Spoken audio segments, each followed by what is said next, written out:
Eh bien bonjour à tous et à toutes qui suivez United Rock Nations. Aujourd'hui je suis au O'Sullivan's Backstage by 2000 avec le groupe danois VOLA qui ont eu la gentillesse de nous accorder cette interview. Ce soir ils vont présenter sur scène leur dernier album Applause of a Distant Crowd. Guys, thank you very much for being with us today. Thank you. So perhaps a little introduction is in order. So you are a Danish band from Copenhagen, Denmark. You started back in 2006. And your music is very diverse. It explores a lot of different genres. We are going to talk a little bit about the music later on, but first let's talk about your history. So your first release was 2008 EP Homesick Machinery. Then you released Monsters in 2011. Yep. And then you started your first full-length EP, which was called In Mazes in 2015. So that was a great success. You had a lot of very cool praise from the specialized press and also from the crowd, I guess. So this was like a huge step forward for you. And this year, I mean, it was the 12th of October, I guess, you released Applause of a Distant Crowd, which is your latest record for which you're currently on a European tour to support the album. So that's quite a lot of things in a few years. So welcome back to France, because you've been there 2 years ago with Keletonia at the Trabendo, and tonight you're playing at O'Sullivan's Backstage. So how do you like being back in France? Feels good. Yeah. I feel like I want to take a walk in the city just to experience it more. Yeah, let's see if we have the time. I hope you do. So you've been already all over Europe. You played in Italy, in Germany, in the Netherlands, in Poland as well, Romania, Hungary. There's too many to name. In Denmark. In Denmark, of course. Yeah, almost at home, isn't it? Okay, so you played all of these places, and you're making now a 2-day stop in France. You're playing Paris tonight and Nantes tomorrow. So how's the response been so far on the tour? Are you guys happy with the way it went on? Yeah, it's been very positive, and it's been nice to speak with our fans after the shows, just to get a face-to-face reaction. People seem very happy about the album. Okay. So that's been very nice. It's also fun to play some of the new songs live. Like you never really know when you're in the studio how it'll feel to be on stage with the songs. So I really feel some of them are growing even more than what they were on the album. When you play it live, there's some different songs that just work extremely well live. Mm-hmm. So I'm very happy, surprised about that too. Okay. So it's growing. That's cool. So let's talk about a little bit about your music now. Let's dive right into the music. The amazing thing about your music is how diverse it is, how rich it is. You guys like to mix a lot of genres and influences. To the people who haven't listened to your music yet, how would you describe your sound? It's a tough one. Well, I think we have a sort of a foundation in rock music, but we like heavy riffs also, so we often incorporate some metal elements. We often incorporate a lot of electronica, because we love that too. So I think we have a base, and then we sort of borrow things from other genres. Okay. And also try not to make very long songs. Really, we like the normal verse chorus like composition. So sometimes we deviate a bit from that, but it doesn't have to be too complicated for us. Okay. Yeah. So you want to add something? It's just I don't think we consciously think too much about it when we make music. It's just a factor of what we listen to individually, and so I think that's why it works, because it shouldn't work on paper. The stuff we mix, but it's because it's intuitive and not thought too much about. It's just we like this, and then not thinking about what it is, and then you end up somewhere which might be a bit special or unique, and so. Okay, that's cool. That's cool. Where does the band name come from? Well, it's that was actually our old bass player who came up with that, and it means fly in Italian, Okay. like in flying. Okay. And we thought that was something that fit our music all right, because I think what we try to achieve often is like create these big soundscapes where if we succeed, the listener will sort of like float into these soundscapes. It's what we hope to achieve ourselves, at least. But we also just like the name because it's very simple and it feels genre neutral. It's hard to hear what kind of music we create just from the name. So yeah, different reasons for us liking it. Okay. So, like many success stories, and especially in music, you started in your basement, in your parents' house basement. This is where you rehearsed. So, how does one, start in his parents' house basement and end up touring all those venues in Europe? That's why it took so many years, I guess, because like those days, You had to it's crawl like out 10 of years the ago. basement, like, oh yeah, all the outside world, no! It's so many small steps. So yeah, that's why it's so hard to.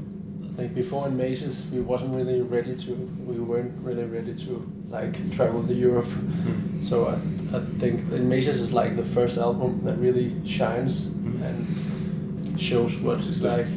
And also the VOLA. first full length. Full length as I think well, we waited long enough time before we made the first full length until we were ready. So we could have made a full length earlier than that, but if no one listens to it, then There's no point in there's that. no point in doing it. So I think we chose the right time to release the first full length album when we had some people following and listening, and so otherwise it's really hard to explode. We didn't explode, but it's hard it's to. a long travel. It is. Still. Yeah, we still have a long way to go as well. It's a long way to the top, as they say. Yeah. So, talking about In Mazes, it was very well received by the media. I have here like a lot of different, I have this paragraph full of praising quotes about you, saying that you are widescreen, heavy stadium prog material, genre-defying. Even The Sun said that you had like a very impressive genre mashing ability. And your single "Straight the Skies" was featured at Kerrang, also Radio's Cast TV, and was nominated at the Limelight Award by the Progressive Music Award. That's quite impressive. So, I guess this single had cast a light on you. It's funny because it wasn't the song we saw as a single, "Straight the Skies." We were a bit surprised. I remember that John, our manager, was like, "That's the song you should use as a single." We were more thinking about "Got a Moon" and some other songs. Starburger. I think "Straight the Skies" was also in the top, but I couldn't tell that would be the hit song from that album. But I really enjoy playing it every night, and I can feel it means a lot to a lot of people. So it's a great feeling. Okay, that's cool. What has been your toughest challenge as a band so far?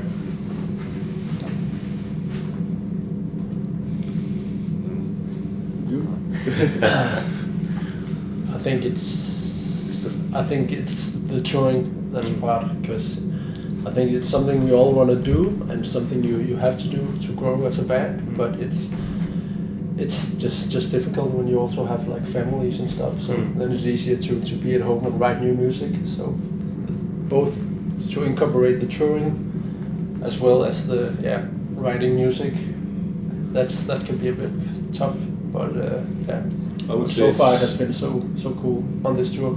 Okay. I would say it's the financial part of it, because it's also. like the way to the top where you can start making money. That's the really long road, but that's what makes touring hard, is that when you don't even make money on it, you might lose money on some tours. That makes it even harder to be away from your family. If we all got paid well for this, it would be much easier to do it for the family as well.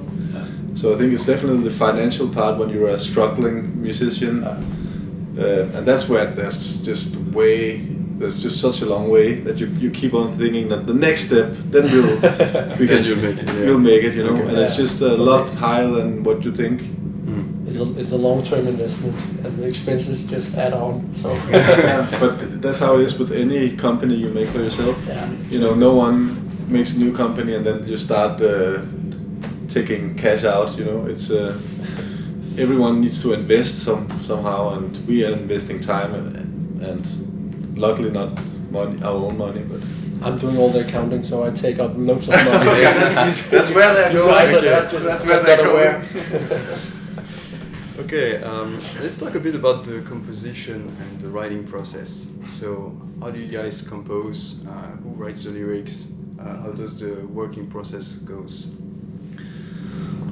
Well, we have our own workstations at home where we create ideas, and then we have this band server that we upload our ideas to and listen individually. And then we meet up once in a while and work on these ideas together.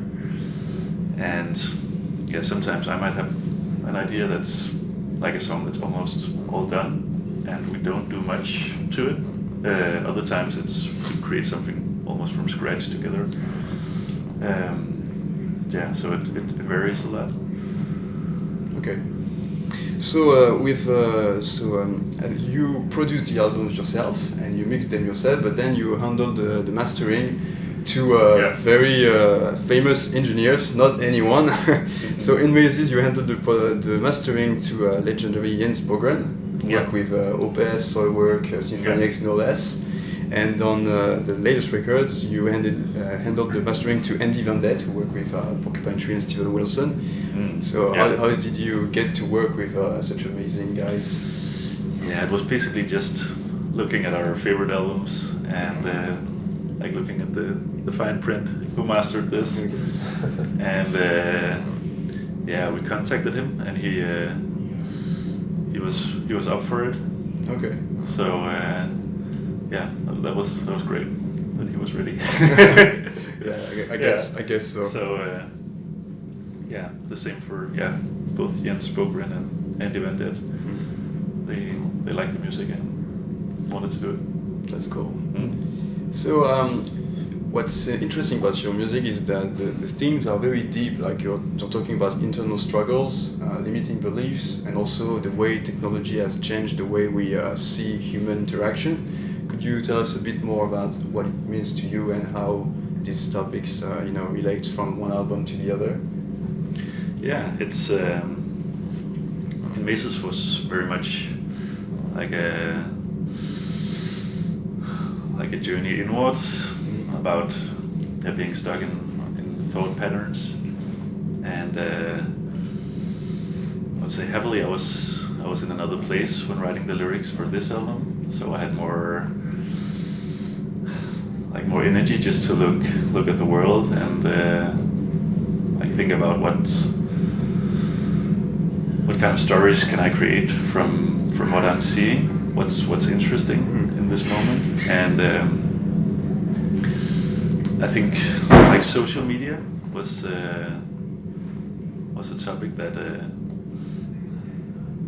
I became fascinated by very quickly, because I see how relationships have changed a lot since we communicate a lot through the internet, where like a relationship between two people can change depending on if they're in front of screens or if they're talking in a room. There might not even be like a real relationship if you're in a room together, because it only works online. And you see a lot of people being dependent on entertainment online, maybe almost addicted to it. Yeah. So if they don't have their phones in their pockets, they become restless and don't know what to do with their day. That's sort of the universe the lyrics are placed in. And how do you guys keep a healthy distance with all that social media, since you're a band that needs to communicate a lot with your fans? How do you keep that, distance? I think it's all about just doing it for the right reasons. Like, it's not necessarily bad to communicate a lot with people through social media. It's just like, why do you do it, and when do you do it? Like, would be one thing if we're at home with our families and just struggling with social media, but like there's a time and place for it. So I think that's the way to kind of keep it healthy. Yeah, there are definitely a lot of positive things about it. It's just when writing songs, we like to tell the sad stories, I think. Okay. So it's about having that melancholic view on it. Yeah. That's definitely more inspiring than writing happy songs. Yes, and that's the name. I mean, the title of the record, The Plus of a Distant Crowd. It's like wanting to gain approval from people you would not meet in real life. So they're like a distant crowd, like I am here. Exactly. Yeah. Okay, what's your favorite track on the record, each of you? I think for me it's Ruby Pool at the Ruby moment, Pool. but it has changed. It changes once in a while, but at the moment I really enjoy that song. Even though I haven't listened to the album for a while, but we play it sometimes live, so that's a special feeling, I guess. Spoiler alert. I said sometime. Sometimes we also play Ghost, which is my favorite track. I like it. It's just short and catchy, and yeah. And I like the guitars, the acoustic guitars. That's a new thing that we experimented with in this new album. So yeah, it's a great track. Yeah, I think my favorite is at the moment is Smart Friend, because I do something very different with my vocals that I haven't done before, and I just like the raw energy of it. Okay. Yeah, it also changes for me from time to time, but it's Whaler at the time. I don't know, something about the how simple it is, but still there's so much going on. It just speaks to me in a way. Okay. That's cool. How do you feel about growls? Because you're mainly singing like with clean vocals. How do you feel about growling and incorporate that saturated voice in the music? I think it's really nice to use it as an effect sometimes. I guess you can only sound so angry with a clean voice. Okay. So if you have to get to that extra peak, it's sometimes necessary to growl or scream. And I enjoy a lot of bands that use growling a lot. I love Sugar, Soilwork, The Flames, The Haunted, stuff like that. Textures. Textures are good. Opeth. But yeah, it's my background is definitely singing clean, so Okay. so I consider that my bass, and then growls as an effect. Just an effect. Yeah. Okay. So Adam, you're the latest one to join the VOLA family. So you joined in 2017, if I'm not mistaken. That's right. And you play drums like on the latest record. Yes. So how did you meet the other guys, and how did it all start? Well, it pretty much. Ironically, we met online. Yeah, well, no, Oh. ironically, yeah. So you see, it has positive effects. Yeah, so they just posted in a. I'm from Sweden, so they posted in a Swedish drum group on Facebook, just saying that they're looking for drummers. So I emailed them, did a drum cover of Stray the Skies, Okay.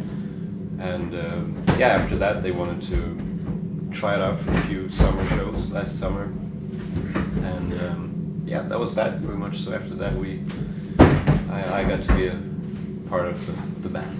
Okay, that's cool. Sorry. Yeah, we had talked about letting Adam play several shows before deciding, but for the first show. We told them. Okay. Should we tell him, guys? So Did you meet in a room like this? Like, okay, we thought about this. Yeah, we couldn't really. There were no reason not to do it. Okay, so you have three singles, or I'd say singles of the album. It's Alien Shivers, Smart Friend, and Ghost. Each of those songs has a different clip, and those music videos are quite different. So Alien Shivers, it's like an animated movie.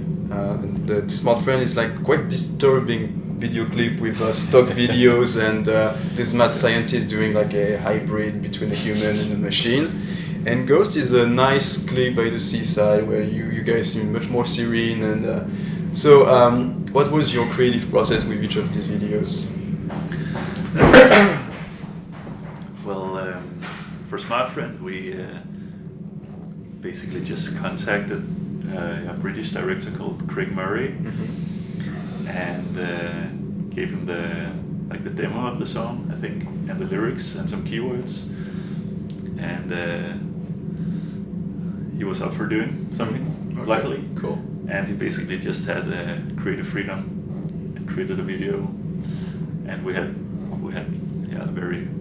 only a very few ideas about how we wanted how it could be improved from our point of view. So it's very much just his brainchild. And for Ghost we wanted to present the band, like show who's actually in this band, because we haven't really done performance videos before, and the song has, I think, a lot of live energy to it, so it seemed like a good track to perform to. Nikolai and his girlfriend did Alien Shivers instead of other. Yeah, we've been doing some animated videos also for the Unmaces album back in the day, so it was something we wanted to keep on doing. It's fun, and also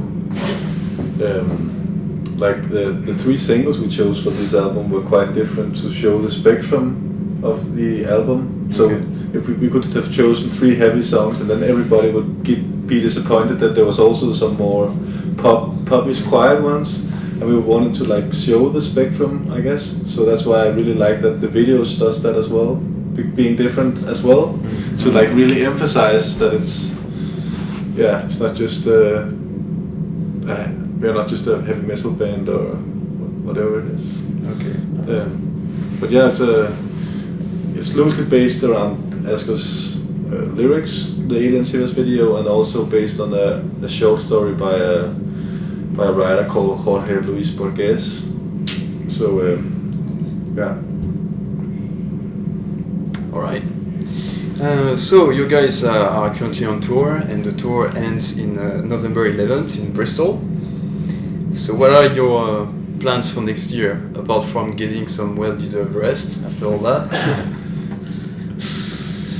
We're definitely gonna tour quite a lot, I think, next year,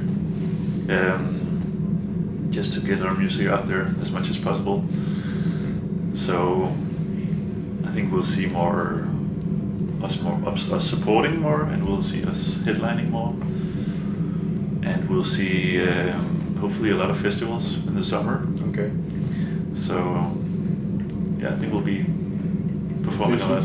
Busy. I hope we'll be busy. Yeah. I guess also trying to write some new music. Yeah, we'll also be when we're at home, cooking while we're hungry. That's a Danish expression. Okay. Yeah. Yes. Okay, that's cool. Okay, last question. This is a question I like to call build your own band.